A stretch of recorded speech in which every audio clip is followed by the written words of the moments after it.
do Livro dos Espíritos, capítulo 9. Anjos de guarda. Espíritos protetores, familiares ou simpáticos. Pergunta 489. Há espíritos que se liguem particularmente a um indivíduo para protegê-lo? Ao irmão espiritual, o que chamais o bom espírito ou o bom gênio? Pergunta 490. Que se deve entender por anjo de guarda ou anjo guardião? O espírito protetor pertencente a uma ordem elevada. Pergunta 491. Qual a missão do espírito protetor? A de um pai com relação aos filhos, a de guiar o seu protegido pela senda do bem, auxiliá-lo com seus conselhos, consolá-lo nas suas aflições, levantar-lhe o ânimo nas provas da vida. Pergunta 492. O espírito protetor se dedica ao indivíduo desde o seu nascimento?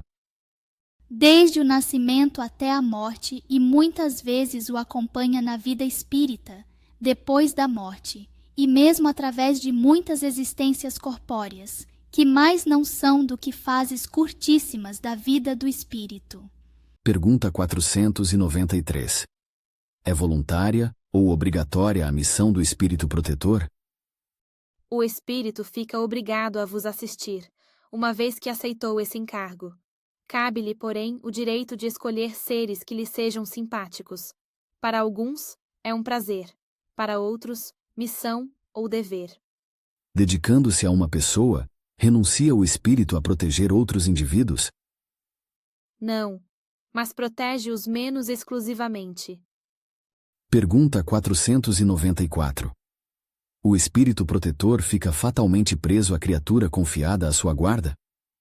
Frequentemente sucede que alguns espíritos deixam suas posições de protetores para desempenhar diversas missões, mas nesse caso, outros os substituem. Pergunta 495. Poderá dar-se que o espírito protetor abandone o seu protegido por se lhe mostrar este rebelde aos conselhos? Afasta-se quando vê que seus conselhos são inúteis e que mais forte é, no seu protegido, a decisão de submeter-se à influência dos espíritos inferiores. Mas não o abandona completamente e sempre se faz ouvir. É então o homem quem tapa os ouvidos. O protetor volta desde que este o chame. É uma doutrina esta dos anjos guardiães, que pelo seu encanto e doçura devera converter os mais incrédulos.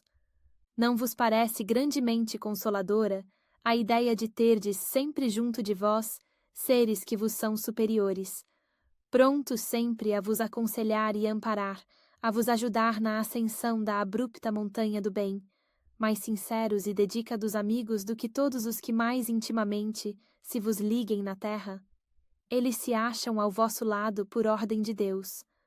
Foi Deus quem aí os colocou e aí permanecendo por amor de Deus desempenham bela, porém penosa missão. Sim, onde quer que estejais estarão convosco. Nem nos cárceres, nem nos hospitais, nem nos lugares de devassidão, nem na solidão, estáis separados desses amigos a quem não podeis ver, mas cujo brando influxo vossa alma sente, ao mesmo tempo que lhes ouve os ponderados conselhos.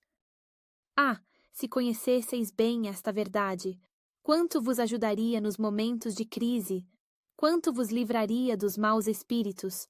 Mas ó, quantas vezes no dia solene não se verá esse anjo constrangido a vos observar? Não te aconselhei isto? Entretanto, não o fizeste. Não te mostrei o abismo? Contudo, nele te precipitaste. Não fiz ecoar na tua consciência a voz da verdade? Preferiste, no entanto, seguir os conselhos da mentira. Ó, interrogai os vossos anjos guardiães. Estabelecei entre eles e vós essa terna intimidade que reina entre os melhores amigos. Não penseis em lhes ocultar nada, pois que eles têm o olhar de Deus e não podeis enganá-los. Pensai no futuro, procurai adiantar-vos na vida presente. Assim fazendo, encurtareis vossas provas e mais felizes tornareis as vossas existências.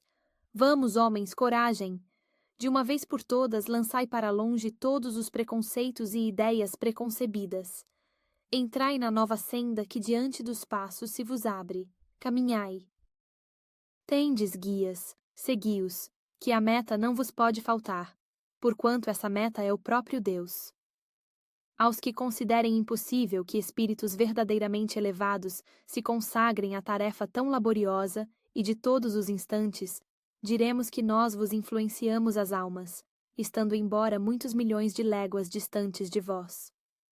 O espaço para nós nada é, e não obstante viverem noutro mundo, os nossos espíritos conservam suas ligações com os vossos. Gozamos de qualidades que não podeis compreender, mas ficais certos de que Deus não nos impôs tarefa superior às nossas forças e de que não vos deixou sós na terra, sem amigos e sem amparo. Cada anjo de guarda tem o seu protegido, pelo qual vela, como o pai pelo filho. Alegra-se quando o vê no bom caminho, sofre quando ele lhe despreza os conselhos. Não receeis fatigar-nos com as vossas perguntas. Ao contrário, procurai estar sempre em relação conosco. Sereis assim mais fortes e mais felizes. São essas comunicações de cada um com o seu espírito familiar que fazem sejam médiuns todos os homens, médiuns ignorados hoje, mas que se manifestarão mais tarde e se espalharão qual oceano sem margens, levando de roldão a incredulidade e a ignorância. Homens doutos, instruí os vossos semelhantes. Homens de talento, educai os vossos irmãos. Não imaginais que obra fazeis desse modo, a do Cristo a que Deus vos impõe. Para que vos outorgou Deus a inteligência e o saber, senão para os repartirdes com os vossos irmãos, senão para fazerdes que se adiantem pela senda que conduz à bem-aventurança, à felicidade eterna. Nada tem de surpreendente a doutrina dos anjos guardiães, a velarem pelos seus protegidos, malgrado a distância que medeia entre os mundos. É, ao contrário, grandiosa e sublime. Não vemos na terra o Pai velar pelo Filho, ainda que de muito longe, e auxiliá-lo, com seus conselhos correspondendo-se com ele? Que motivo de espanto haverá então, em que os espíritos possam, de um outro mundo, guiar os habitantes da terra, uma vez que para eles, a distância que vai de um mundo a outro é menor do que aqui? Não dispõem, além disso, do fluido universal, que entrelaça todos os mundos, tornando-os solidários, veículo imenso da transmissão dos pensamentos, como o ar é para nós a transmissão do som? Pergunta 496. O espírito que abandona o seu protegido, que deixa de lhe fazer bem, pode fazer-lhe mal? Os bons espíritos nunca fazem mal. Deixam que o façam aqueles que lhes tomam o lugar. Costumais, então, lançar à conta da sorte as desgraças que vos acabrunham, quando só as sofreis por culpa vossa. Pergunta 497.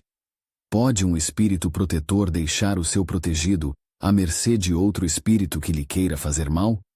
Os maus espíritos se unem para neutralizar a ação dos bons, mas se o quiser, o protegido dará toda a força ao seu protetor. Pode acontecer que o bom espírito encontre alhures uma boa vontade a ser auxiliada. Aplica-se então em auxiliá-la, aguardando que seu protegido lhe volte. Pergunta 498.